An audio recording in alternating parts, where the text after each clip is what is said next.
I got so excited today. I said, Steve, can I do the intro? And he was like, of course you can. Absolutely. So welcome to your Zoo Adventures. In front of the camera today, we have me, Leslie. Yeah, I'm Steve. So hey everybody, behind the camera is Chelsea. Good morning, everybody. We are so excited because we're kind of able to get back into ways and how we educated kind of before COVID. Absolutely. A little bit. So way long ago. Yeah, this is awesome. It feels like 8 years ago. Which we've done about 8 years worth of Zoo Adventures. So, so it fits. But today, all three of us, the Triforce is here today to talk all about adaptations. And it's a great time to have the three of us together doing this because that topic is so diverse. It's so true. And with 1, 2, 3 brains. It's 1.5 brain then. Yeah, it kind of is. Ish, maybe. Yeah, Chelsea's a little bit more, got a little bit more brains than we do. So. But it is very exciting and so happy to have you kind of back on. You've been doing some other stuff, but it's kind of nice to have you back in front of the camera as well. So thanks for being here today. I'm excited to be here today. Are we ready to start sharing some adaptations with our digital friends? Right, let's go dive into some adaptations, some things that animals and plants have to help them survive in their native habitats. I love it. Let's see. Someone's coming to say hi. Maybe. That's a giraffe. Maybe. No, I guess not. We don't have any food. So giraffe. Yes. Amazing animals. All about adaptations, Leslie. So we're trying to focus on that. There's so many other stories we can tell, but what kind of adaptations should our guests know about with our giraffe? So their height. We can't. It's like so big. It's like the giraffe in the room. Huh? Get it? I get it. Elephant, giraffe in the room. Yeah, I get it. What's your adaptation, Leslie? Their height is pretty astonishing, right? That super long neck, even though it only has 7 vertebrae in it, still super long. That's crazy. Just very big bones. But why is it an advantage to be so high? Okay, why would that be? So one thing that supports biodiversity is the ability for animals to kind of like fit different places. So since they're so tall, they can reach leaves that no other animals can reach. Oh, got you. Nice. So they're not competing with the leaves that are further down. Other antelopes can eat those. Got you. And not only do they have that long neck, but they also have a really long tongue to go with it too. So it increases the length. They eat even longer, right? That is so neat. I like their tails. Chelsea, any chance you can show our guests the tail of a giraffe?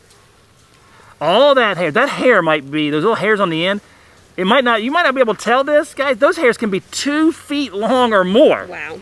And you just saw, I think that's our littlest one, that Amelia. You usually kind of whipping that tail around. They use it just like a lot of other animals do, and like you and I use like a fly swatter. They used to whisk away biting insects that are on their bodies, kind of bothered there. It helps them kind of stay that much more healthy.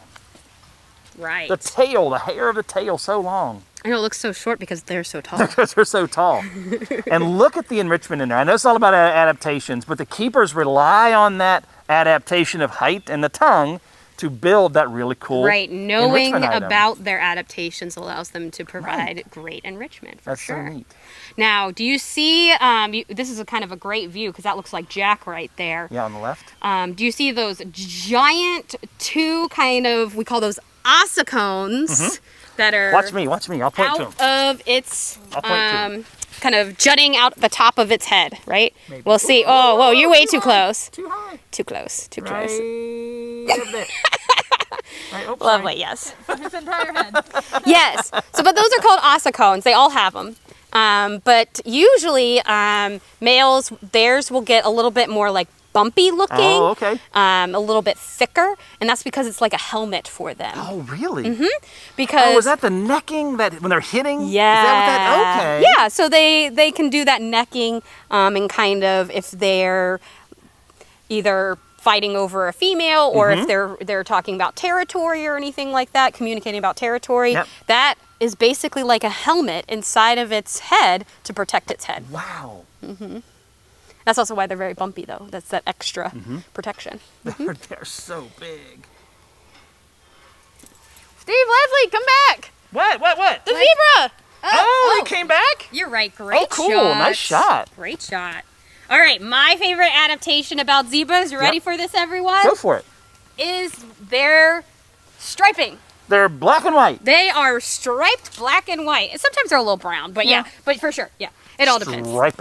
They're striped, and that is an adaptation that allows them to blend in. Right? Because hard to find one sometimes. Yeah, I know, because the savannah is striped black and white, right? Exactly. No, wait. No. There are grasses on the savannah.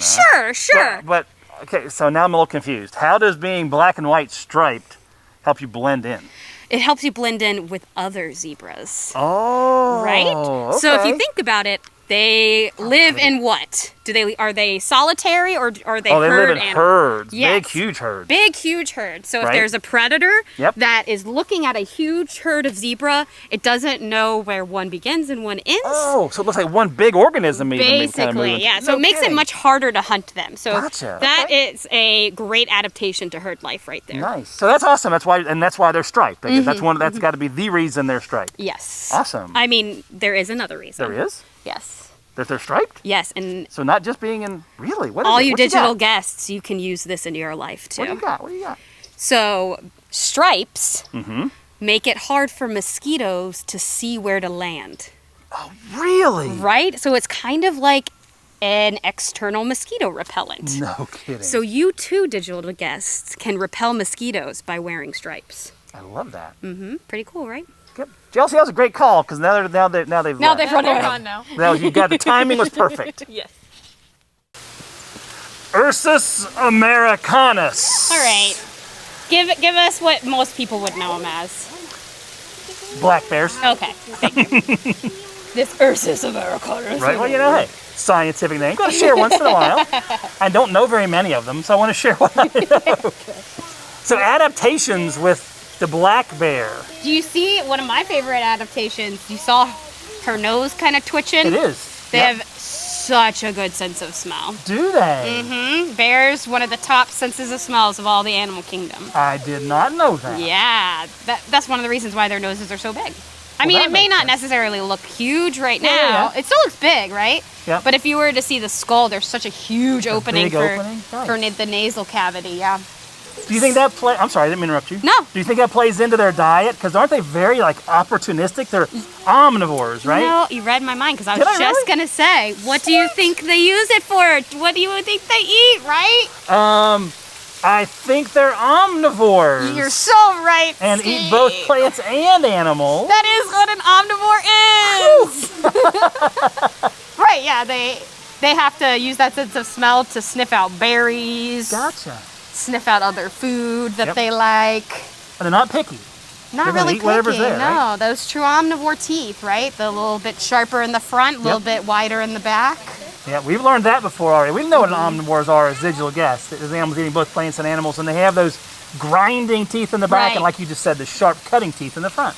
Yeah, it seems like she's picking something up. Found something, yes, you Yeah, did. there must be kind of food scattered around. That scatter feed. That's one of my favorite things to do with my rabbit is just throw his food Do around. you really? Yeah. That's cool. I just throw it and I yell, scatter feed! Yay! And then he What does Bun forages. do? He Well, forages, around, basically, okay. yeah. So it's He does his rabbit thing. he uses that instinct. So like they're using that instinct right there, that really great sense of smell to find their food throughout the whole entire habitat. That is so neat.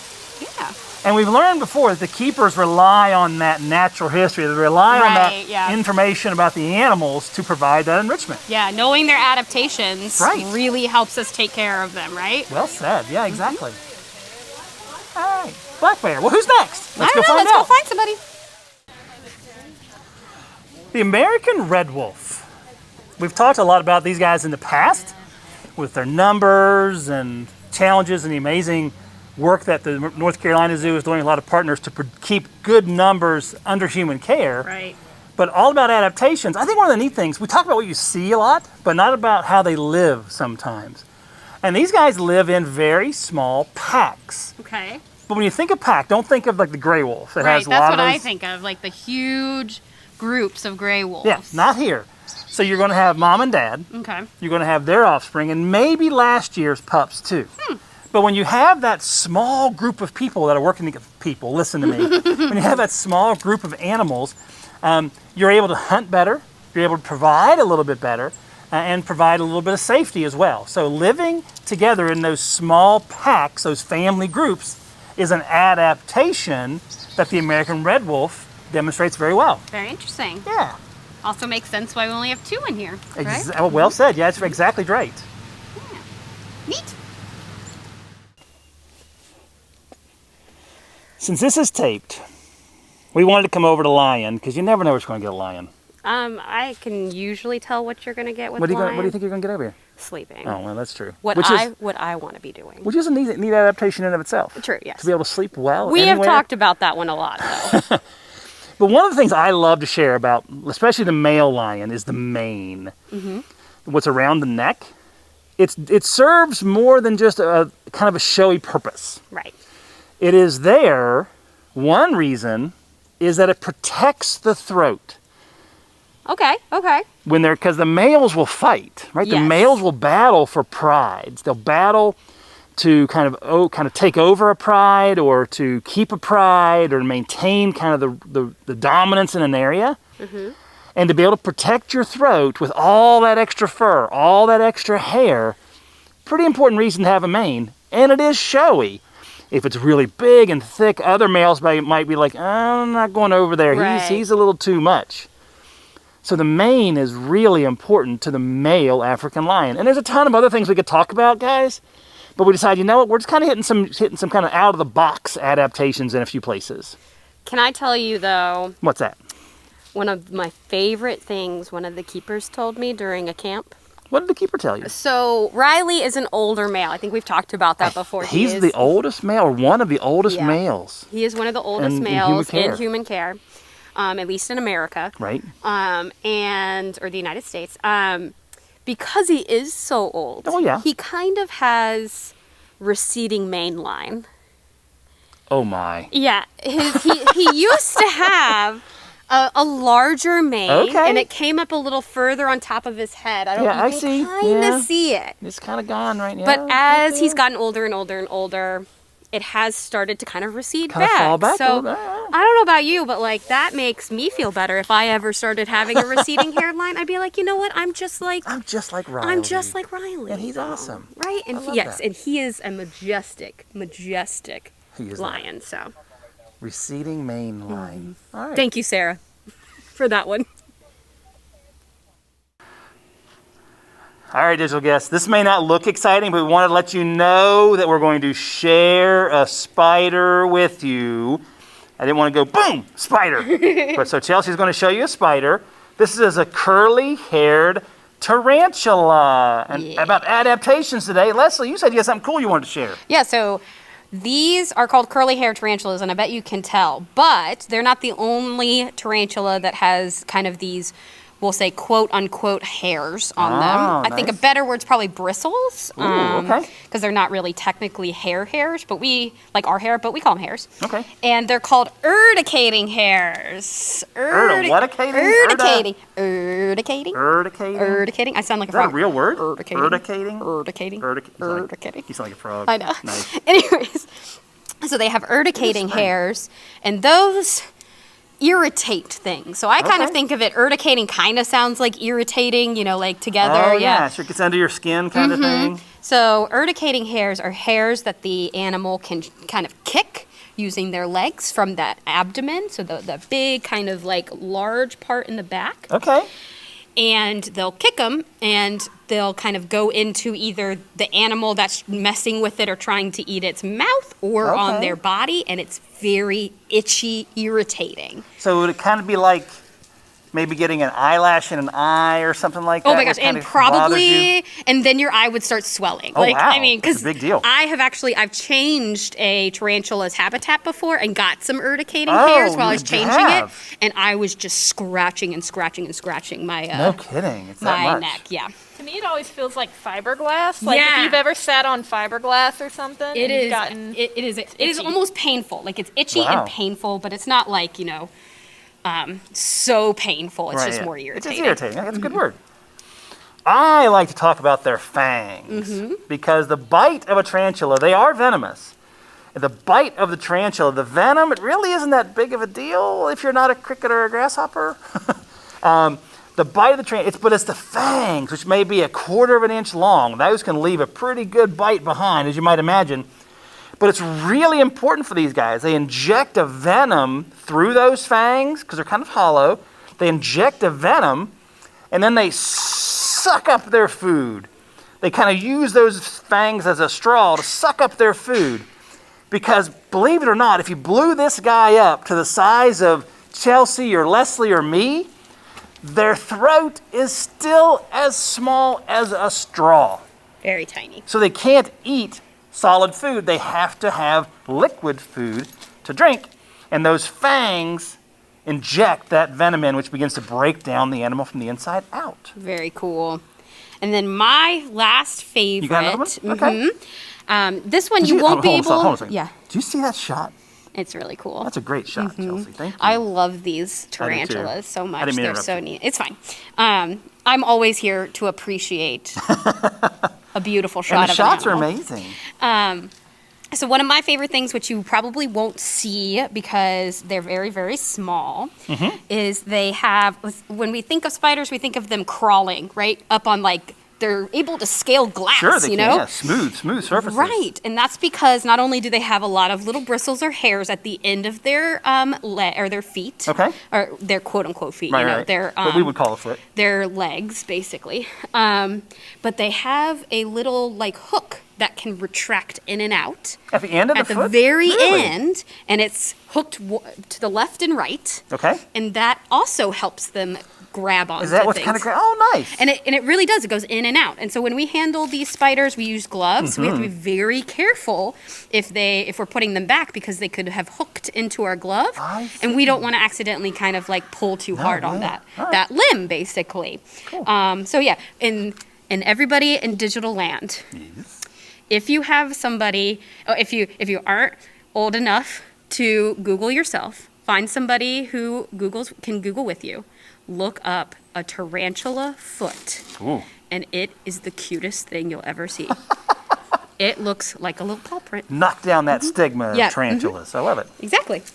All right, digital friends, that is adaptations for the curly-haired tarantula. Watch out, Steve. Watch out. Don't touch it. Don't touch it. Don't touch it. Sorry. We were talking about animal adaptations, right? All kinds of animal adaptations. You said, let's go talk about plant adaptations too. And I was like, Because they have them too. how does a plant have an adaptation? It just lives. You almost just got involved with one of them. You almost just, touched one of them. That's kind of cool. These little spines, they're like modified leaves, right? Right, yeah. That is so cool. And, I mean, they hurt when touched, Yeah. so they're protected. They're Also protecting nice the protected. plant, right? That succulent. Ooh, I mean, it's called succulent? cactus, but it is a type of succulent. Why did you say succulent? Oh, I said succulent because it's the type of plant it is. So Oh. when I think of succulent, I think of plants that suck all the water that they can in. Nice. And that's Okay. even why they have these little folds. So you see how it kind see of goes that. in and out. I almost just hurt myself on that Don't spine. do it. Don't. No. And so when it gets more and more water, it will start to get wider and wider, and those folds will get small or thinner and thinner because it's sucking in all of that water since it's a succulent. Really? So it'll actually round out? Yeah. That's it'll kind start of to, yeah. cool. That's neat. It's like even some of them are a little bit more. Oh yeah. Yeah. Pretty neat, right? And are all those other ones back there succulents too? Yeah, there's lots of different types of succulents. Some have spines, some don't. Some of those are really funky looking. I agree. I love succulents for that reason because they're Good deal. so kind of varied and they're really interesting and they're usually really fleshy looking. That's what a lot of people I say see, with yeah, them, okay, right? gotcha. Yeah, fleshy looking. And you said something about you wanted to get a pair of shoes. Oh, What was that about? Steve, I said, let's talk about fairy boots. Right? Boots. Right, fairy boots. My fairy boots. Nice boots. Don't mind me. I got spit on by an elephant this morning, so I know. We don't mind you at all. Had to brag about that one. But Did you hear that, right? She got spit on by an elephant. So if you see any dirt, it's because I got spit on my elephant. I really just wanted to say that. But a fairy boot is not a type of shoe. It's not the cool shoes I'm wearing today. Oh, it's not. It's an adaptation that succulents have Okay. to if something tries to kind of either, I say drill into it because I think of like a bird kind of like pecking into it, peck into it, or dig into the cactus. It actually creates almost like a scar around the entry of on where the inside? where it's hurt, and it's called a fairy boot, and it's all kind of this like more. The scar is the boot. Right. Yeah. It looks more like wood when I see it. More, when you think of wood, I think of the fairy boot. But that's pretty interesting, yeah. And so that's how it protects itself. Gotcha. Chelsea, come here. What are you going to do to me? Is this really sharp? Can you find out if that's really sharp? You know, I'm all about the process of learning Right, on your that's what own. I'm saying. Why don't you What's your try? hypothesis? And test your hypothesis. I believe it looks like sharp and pokey things. It looks like sharp and I should not touch it. All right, good deal. Well, yeah, so plant adaptations too. We thought it'd be kind of fun to share some of those different adaptations with you. And look at all the cool things up there.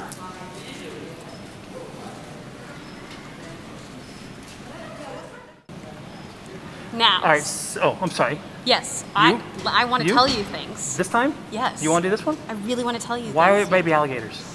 Wait, Steve. What? That is a chuckwalla. Chuckwalla? Yeah, not only is it super fun to say its name, Chuckwalla. right? Chuckwalla. Chuckwalla. But Not a baby alligator. Not a baby alligator. All right. Some really cool adaptations. Ready? What you got? One, you can't see it, but it does store fat in its tail, Oh. right? So you can kind of tell if they have eaten too much. Okay. If their tail is much larger than the rest of their body, especially like right where it meets the body. Oh. We can't really see that No. though, so that's not as cool. But Yeah. one of my favorite things is you can kind of tell that they're super like almost flat. They do look flat. They're very thin, like not really thick animals, more long animals. Pancakes. And yeah, exactly, like pancakes, right? And what they can do is get into really tight little crevices in the rocks. Yeah. And then fill their body up with air Okay. so that if something was trying to eat it, it's basically stuck in that rock. Oh, really? Right, yeah. So if you think You about can't it. pull it out. I see. Right, think about like if you had a balloon and you put it into a small opening, Okay. and then you blew the balloon up while would it's in the fill up opening, that opening. it would fill up so much that you couldn't pull it back out. Yeah. Nice. So that's what the chuckwalla does too, to be able to protect itself from animals. A protection adaptation. Right. Very cool, right? Very cool. Yeah, it is. Look at Kelly the porcupine playing with her grass mat there.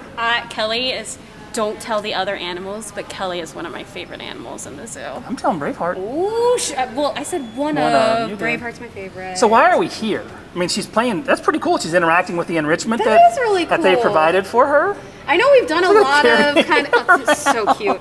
We've done a lot of kind of cool things about Kelly, but since we Yes. walked by and she was moving around, it was a really great way to see all of those cool quills. Watch, she's gonna put them, it looks like she's gonna kind of move them up. That's so neat. What do you think those are made out of? To be honest, I actually know this one. Okay. So those are a modified hair. Yeah. They're a type of hair that are really lightly attached to the skin, and they'll actually rattle them. So not only are they protective because they're so pointy, she can kind of shake them back and forth, and they make a rattling sound. Another way to act as protection. Right, and she can shoot them out, right? Leslie. They cannot. So it's like your I hair, walked right? you into that one, You yeah. did. Like you're trying to walk her. Oh in. yeah, that's literally. That would hurt. Yeah. No, they can't. Remember, it's a hair. Right. So as a hair, think about yours, guys. It's the exact same idea. You can't shoot your hair out, but if you get scared or cold or kind of weirded out, you might say that your hair is standing on end. Those muscles help those hairs kind of come erect, but they can't shoot them in any stretch. They're so cool looking though. It's a nice shot, Chelsea. Great job. Thanks, Kelly. Wow, this was way too good of a shot that we had to come and see Redbird. Look at this great shot. But so let's do some. How about some rapid fire adaptations? I like it. Okay, I'll go first. You ready? Go. Giant feet that are incredibly strong for running and kicking. I love it. I love they have tiny little feathers on their eyes for eyelashes to keep stuff out of their eyes. They can camouflage by laying all the way down with their head tucked into their feathers. Chelsea P, you got something? Yeah, a behavioral adaptation. Oh. They will all lay their eggs in one place, and one bird will kind of incubate them all. That is Very so cool. Speaking of feathers, What you though, got? like what I was saying last time, I love their feathers. Their feathers are not like zipped up for Yep. flight. They're more fluffy. Yep. Still good insulation, but don't need to fly. I like the colors. The color of the female, kind of more of a gray, a mottled gray. Male is jet black. I bet our digital guests can guess who lays on the eggs at night. Let's see, one more adaptation. There you go. Is those big old eyes so that they can try to find things. And then a not so great adaptation. They don't have the biggest brains. In fact, their eyes are bigger than their brain. Yeah. But they can use that sight to check things out, and they are very interested in lots of things, which makes me love them. And still incredible survivors. Yes, incredible survivors. What a day. I know. That was so much fun. It was so much fun. Animal adaptations, those things that they have on their body that help them survive in their natural space. Yes. Not only was it a beautiful day, It was. just to be outside, but we learned so much about all the different animals that are around here at the zoo. And we hope you guys did too, kind of seeing the animals in a different way. It was fun, it was quick, we know it was quick hitters, but that's what the idea was, just to kind of talk a little about the animals and share some of that information with you guys, our digital friends.